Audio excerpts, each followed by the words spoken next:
Hey Internet, so today's lesson is lofting. So what I did was I just built a plane to just like above the top plane, and I just made a small circle on the top plane and a large circle on the bottom plane. And it can work for different shapes as well, but most common lofting would be circles. So if you just click the top profile shape and then the bottom one, you get this taper kind of cone, right?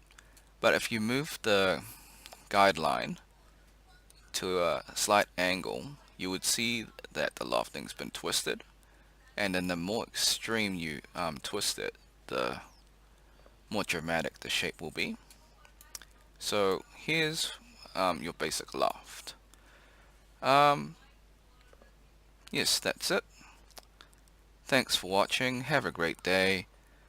Be sure to like, subscribe, share, ring the bell, and comment.